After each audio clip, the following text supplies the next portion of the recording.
Welcome back, you guys, or if it's your first time here, thank you so much for checking out Galadon Gaming Clash Royale action, and there isn't really any other time of the year to talk about terrible decks than during the draft challenge. Now, obviously, there are some players that choose terrible decks on their own, but with the draft challenge, oftentimes you're forced into decks that you would never, ever want to play in an actual challenge or trophy match. So we're going to take a look at some of these. Stay tuned at the end of this episode. We're going to be showing some more comments and some gift card codes as well.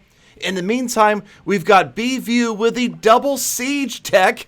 He's got the mortar, he's got the Expo, the balloon, and the dragon. And then to top it off, he's got rage and a rocket. I don't know, this deck would give me nightmares personally. I would wake up in the middle of the night in a cold sweat if I were ever forced to play the mortar and the Expo. But B-View trying to make the best of it. Here his opponent chooses to fireball the defensive mortar that's in defense of the Expo. So, hey, I mean, that's an original way of planning out how you want to protect your Expo and protect your siege with another siege. In comes the dragon, and sure enough, there goes the Expo focusing on the tower. Worst feeling in the game, I would have to say, is when you've got an opponent with an Expo down and it's just firing away non-stop at your tower. Feels bad, man. Finally goes down with the tower, less than 700 hit points left by the time that Expo was done. So, I mean, this really harkens back to the fact that it comes down to skill, timing, placement of troops, elixir management, positive elixir trades, all that good stuff. It's not just deck. You know, I get a lot of players in my clans that turn to me, don't ask me why, and say, Galadon, what deck do I play to get to 3,000 or 4,000 or 5,000 trophies? And I always tell them the same thing. It's not about the deck, it's about skill. Now, obviously, there is some truth to using a good deck, but almost any deck, as we're learning here, can be worked to get you a victory. Of course, you're also counting on maybe some misplays from your opponent's fireballing a mortar all by itself in the middle of the battlefield, that sort of thing. All right, so B-View got a tower down, mostly thanks to the Expo, and now he can really just sit back and focus on defense. The mortar is actually surprisingly good at defense. Pretty tanky there as a building. The giant's not going to get through it. The mega minion's not going to get through it either. The fireball, well, anyway. So B-View with another Expo down on the left side this time. That's going to occupy a lot of those opposing units. Great use of the Skarmy right there. Expo eventually going to grind through everything on the ground and focus on the other tower. In comes the balloon as well. Desperation fireball. And this battle is pretty much over. 20 seconds left or so. But B-View so far out in the lead right here.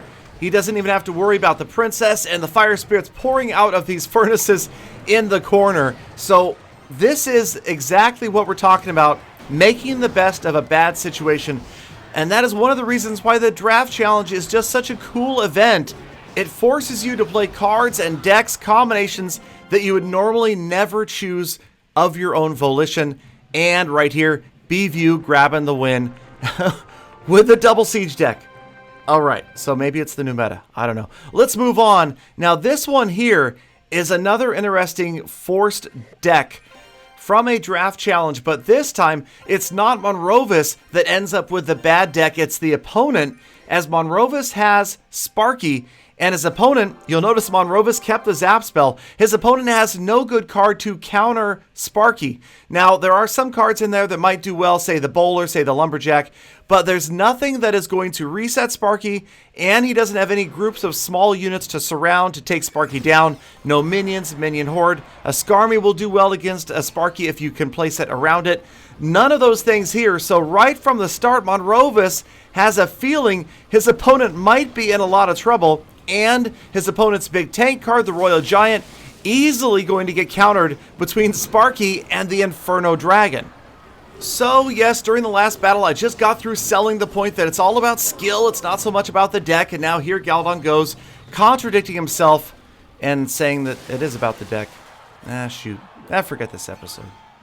No, we'll go ahead and finish it anyway, because it's interesting, and it's true. You can make most decks work, and I bet you anything that there will be people in the comments, not that people like to be smart in the comments, but there will be people in the comments down below that say, Oh, if I had the same deck as Esteban and I was facing Monrovus, I could have smashed him because he did this, because he misplayed that.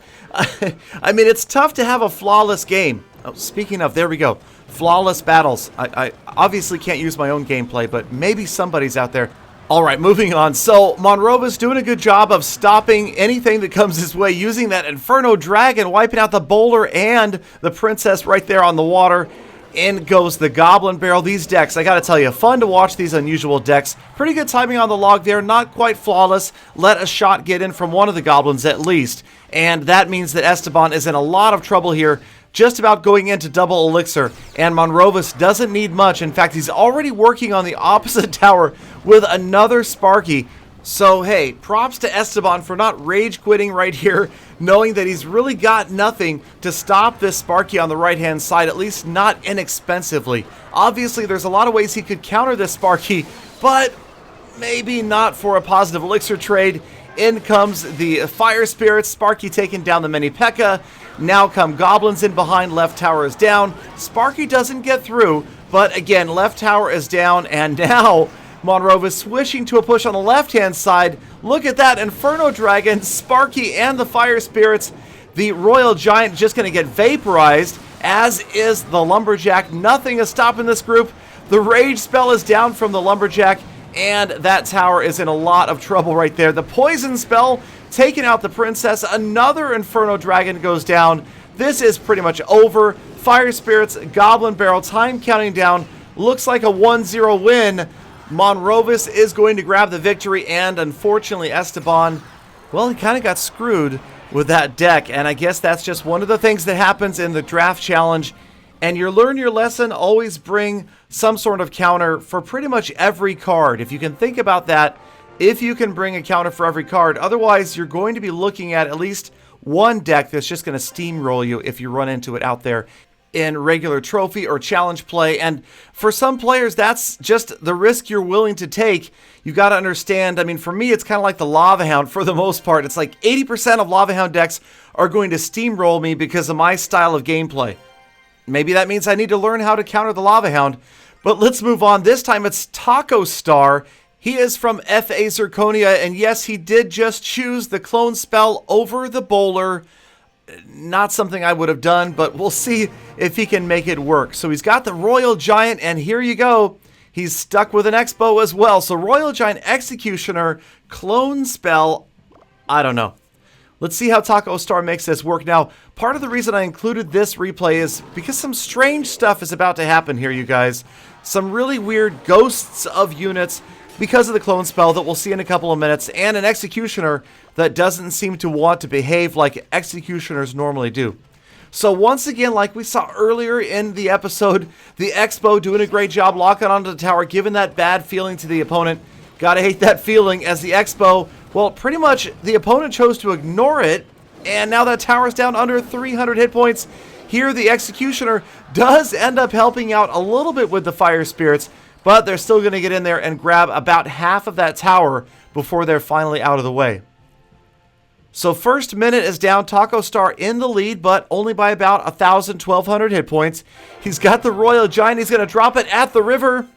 I've had people say in their comments on my videos recently that that is the most no-skill move in the game. But hey, what you gonna do? You know, somebody gives you the Royal Giant, or you choose it yourself, yo. You're gonna put it where you want to put it, and you ain't gonna do nothing about it. I'm gonna put it on the river, and you're gonna leave my Royal Giant the blank alone, okay? Anyway, thank you, Joey Bag of Donuts. Okay, so moving on. You've got a big poison spell here that's worked out pretty well. Working on a bunch of units in the area. Got rid of the Expo. The Executioner is down there. He's going to be awfully effective against the units pouring out of these two spawners up above. And you'll notice that Taco Star already focusing more on the left-hand side. Good value fireball right there. All sorts of damage to 3 structures. And we're just about down to double elixir. Look at that opponent's deck. Giant Skeleton Lava Hound Sparky. Not something that I would like to have personally. And now Taco Star just overpowering his opponent. Left tower goes down first, even though the right tower was already dangerously low. Oh man. In comes the Expo. The dirty Expo on the right-hand side. And suddenly this is a 2-0 match. So Taco Star able to kind of kick back right here, and we're going to see some interesting play. He's going to drop the Musketeer and the Executioner and then clone them. But watch what happens as they clone perfectly at the lane split.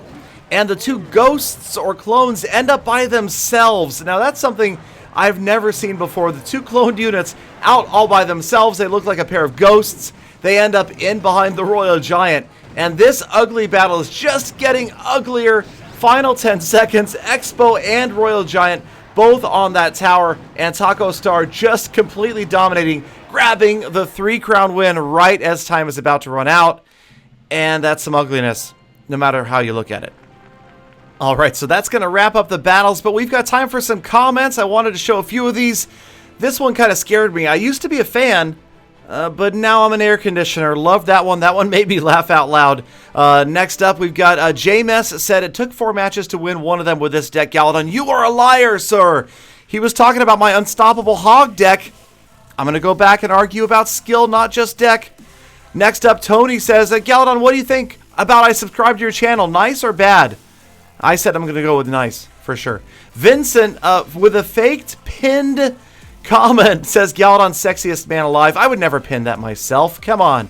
And next up, we've got Everything YouTuber says, I love the new card called the Elite Giant. That was referring to the accidental leak of the, not really, new card coming out, the Elite Giant. Maybe it's an Elite Royal Giant. There you go. And Pervy says, thanks, Galadon. I watch all your videos, and they're very interesting. True Gala fan. I appreciate that. You are definitely a Gala fam member. Next up, this was a long one talking about the fact that I had said these Hog Cycle decks don't require skill because I'm winning with them. And TNG in a long explanation of why they do take skill, and I will take that as an indirect compliment. However, most of my comments run a little bit more like this one from Neon Jr. When Galadon plays a deck and wins, Supercell's like, something is wrong. We need to nerf something. Thanks for that. Appreciate that. But anyway, thanks again, you guys, for watching all the way to the end of this episode.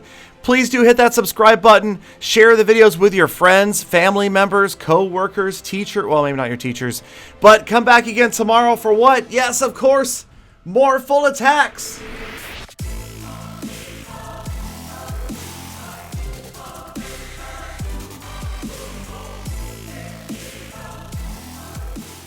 You might